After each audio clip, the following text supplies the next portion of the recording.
Madam President, I'm going to start on this. All right. The next speaker, I have ambition to become a lecturer. I started from University of Benin.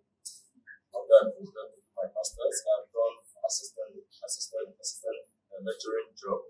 So I have this great passion to be a lecturer. So I was not opportune in this country. Somewhere along the line, I deviated from that line into the construction and oil and gas sector. I want to ask you, from what you have said about attitude change and adaptive future and learning skills, professionalism and all that, does that, when you change skills along the line to switching to another kind of train or another kind of, not train, another kind of job, yes, feel like as you did, does that really bring fulfillment at the end of the day? Because it's something called train from the onset, it's something that will give you utmost fulfillment in life someday. Yeah, so when you dive into a different sector entirely, the money is not a train. Yeah, so when you dive into a sector entirely, even though you're making the money, you're not being fulfilled like you wish or you wanted. So how do you reconcile that? Thank you.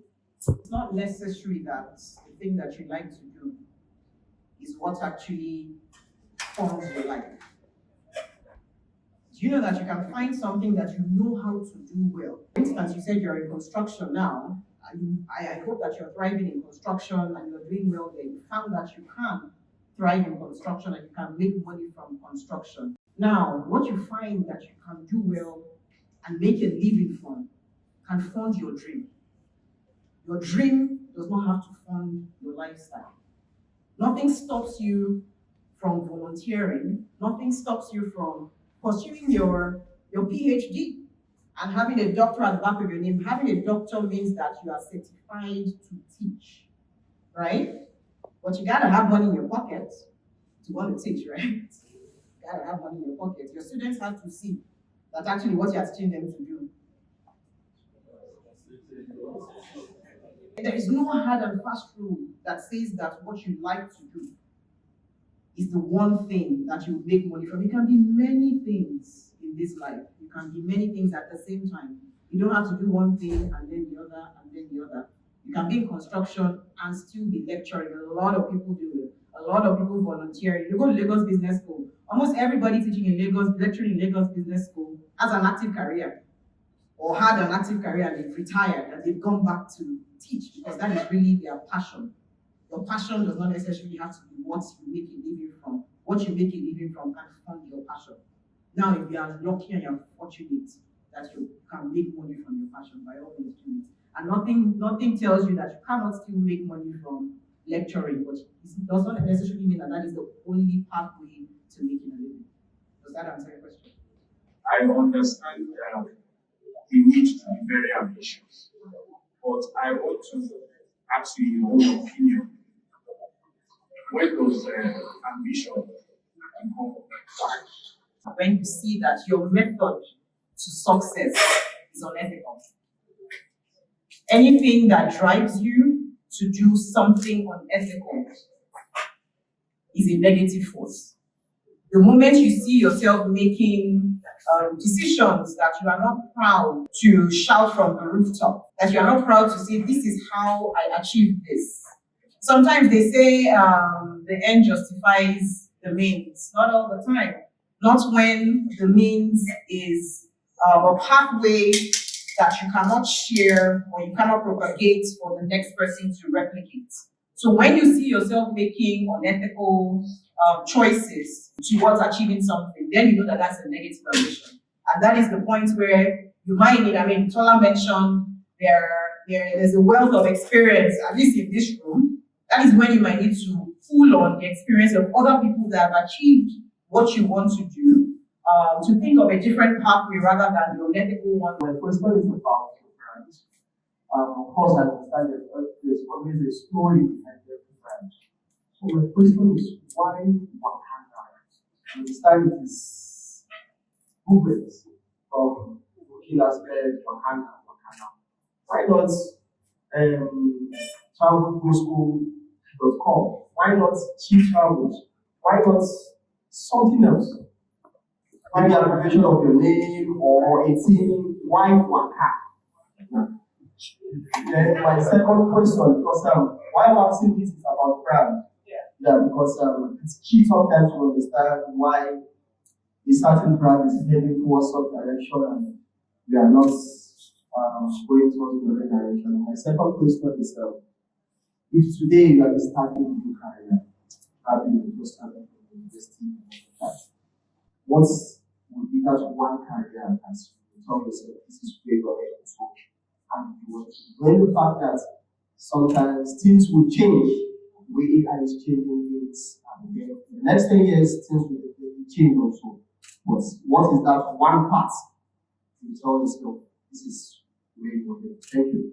I will have to go and ask the founders of Wakanow what they slept and they woke up one day and they saw Wakanow. But again, I'm very pro-African. I spent 12 close to 13 years working in a German company. And everybody that knew me always knew that I said, what I've learned, the experience that I've garnered from working in multiple countries, but predominantly for a German company, I will come home and use that experience to build for an indigenous brand. So Waka is, of course, pidgin English, right? For move. Yeah. Literally it means walk. Yeah. Now is now, it's English. It means move now. What do we sell? Movement, travel, from moving from point A to point B. That is what we sell. Would I ever change the name? No. I would actually rather even add ring. So our claim is we say let's go. When we say Waka, anytime you hear our ad, at the end you say you hear let's go.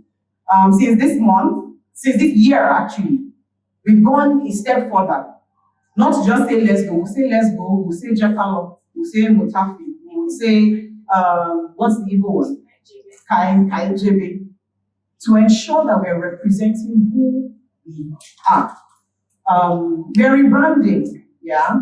We're expanding. So today, Wakanow is in Nigeria, Ghana, Sierra Leone, the Gambia. We're going into Francophone Africa. We're opening up this month in the UK and in the US. But everywhere we go, we are the travel company for Africans by Africa. And we will continue to be Wakanow because we'll carry our essence as an African and indigenous brand. So again, I don't know what the founders ate and saw in their dream and said to me Wakanow, but we'll continue to embody our African essence, which is why we continue to call ourselves Wakanow. And again, it's literal. We sell travel, we sell movement, so we take you from here to there. What was the second question? What I would have chosen as a career path? I'll say with the benefit of hindsight. Now, I spent 7 years in engineering plus strike, and Nigeria happening to you. I spent 7 years studying systems engineering at the University of Lagos. 7 years. It's meant to be a 5-year course. 7 years. Engineering maths, further maths, all my permutation and combination and everything that we learned, further maths in JAM.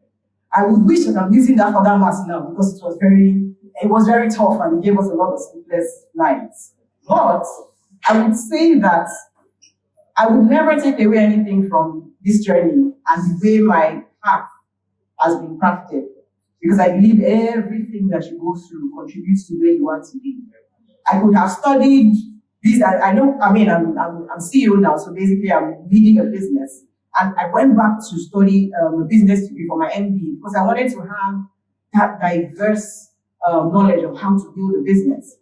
But would I have changed my career path to study business in university? So would I have changed my career path to study a business degree, business administration, or something similar? No, I would not. Because I believe that where I am today is by design. And it's because of the journey I've had to go through. So if I come back, I'm sure I would still want to be CTO, and I would still want to study computer engineering, and I would not change that. Because the background of me getting into that business analysis role was because I knew numbers. I got that business analyst role because I was very good with numbers. And so today I'm still very good with numbers. And it's not distant from my engineering background. But today I'm using it for business. So again, skills are malleable. You can adapt it. to what you want to make out of it, but continuous learning will get. I think I did 14 years in marketing. Maybe it would have been less. Because I never looked back. Not all. But I needed the experience, I needed the network, I needed the money. So I have to keep doing it, to keep developing myself. And I think it was years ago. So I have done fewer number of years. It was clear to me from early banking days where I wanted to be. I think I was clear about that. So I think that's also something I want to encourage us for, especially younger folks. Be clear about where you want to. I didn't know how, I didn't know when, but I knew where I wanted to be. So I think I could have done a bit more to be a little earlier than I finally did. But nothing would have changed about what I used to do. However, like Nina said, I won't trade the journey